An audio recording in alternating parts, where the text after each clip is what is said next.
Welcome to the Senso update to Keeping Children Safe in Education 2025.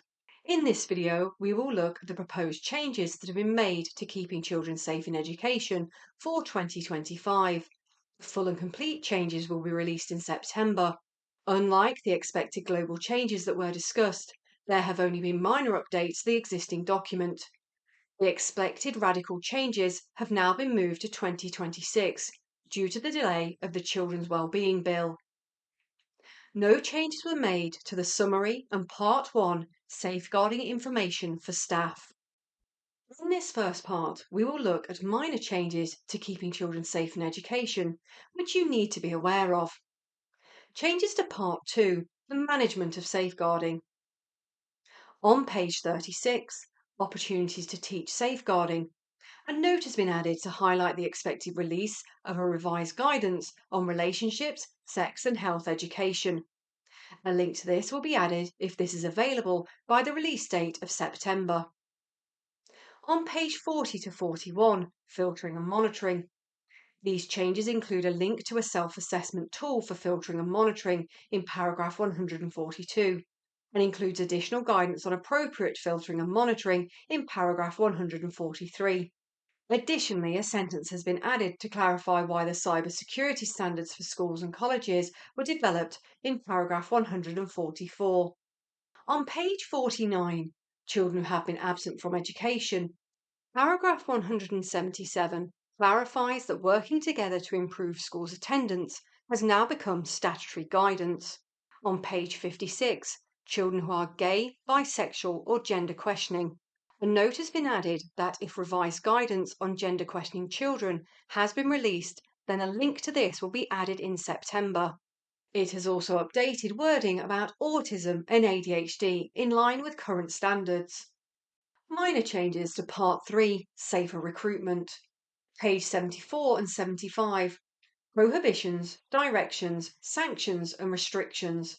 Paragraphs 260 and 266 reflect the shift from physical certificates to checking online teacher records, which can be accessed by the DfE's website.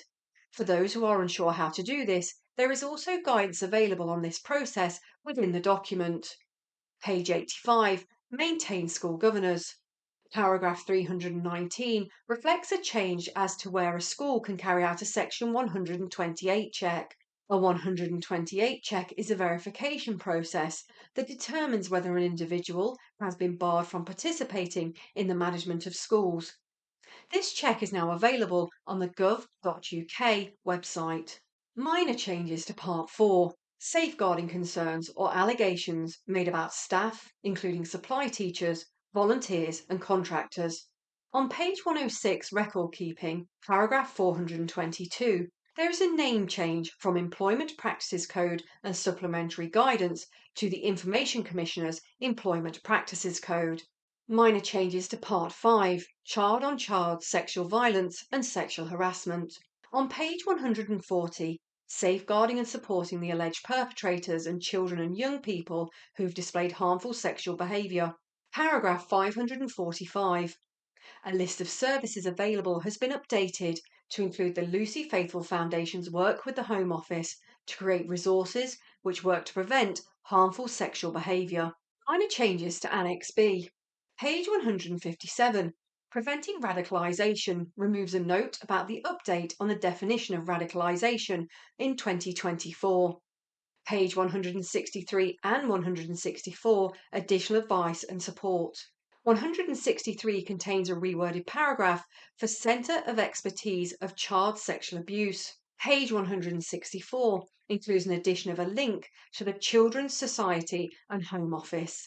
In the next part of this video, we will look at the more in-depth changes that have been made. Whilst these are not in part 1 of keeping children safe in education, you should make staff aware of the changes so they can ensure that safeguarding practices are effective. In part 2, the management of safeguarding, there has been an addition to the description of what is regarded as content. This now includes misinformation, disinformation, and conspiracy theories. We thought it would be helpful to take you through what is meant by each of these new additions. Misinformation is false or inaccurate information. especially information that is deliberately intended to deceive. An example of this would be the 5G mobile network spreading COVID-19. This claim circulated widely on social media in 2020, suggesting that the rollout of 5G technology was somehow responsible for the spread of the coronavirus.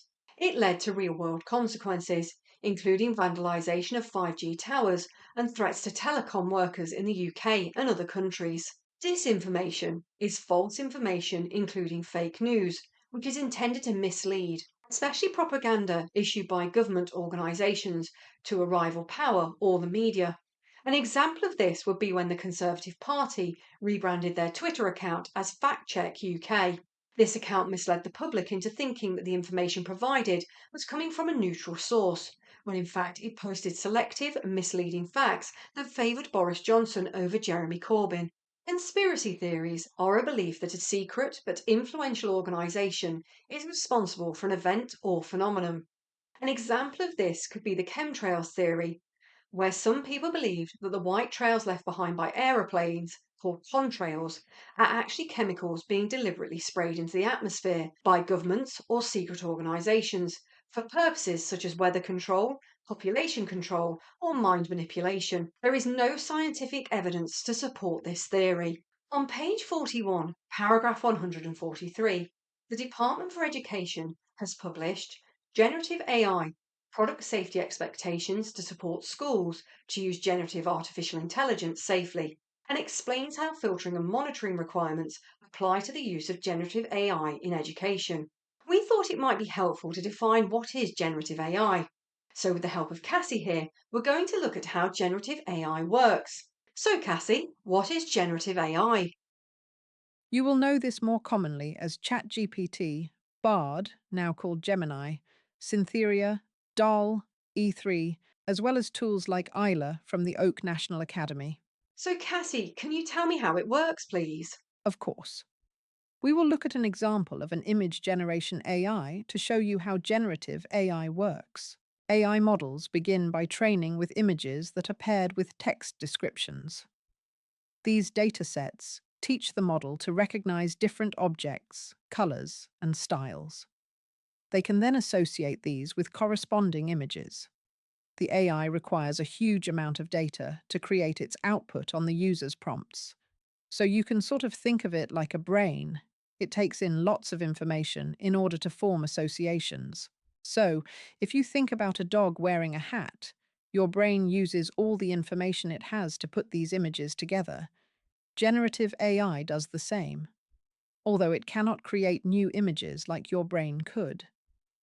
It takes the information it has been programmed with and combines it. This is why it also can go wrong, because it doesn't have the nuance of a human brain. Also, like your students, generative AI improves through feedback. So the more people who interact with it, the more it will improve. The same principles apply to text-based generative AI, which combines others' written work together. Thanks, Cassie. That was really helpful. So you can see why it is necessary for the government to ensure that this powerful tool is being used safely and ethically in schools. In part two, the management of safeguarding, and part three, safer recruitment, there has been significant updates to alternative provision.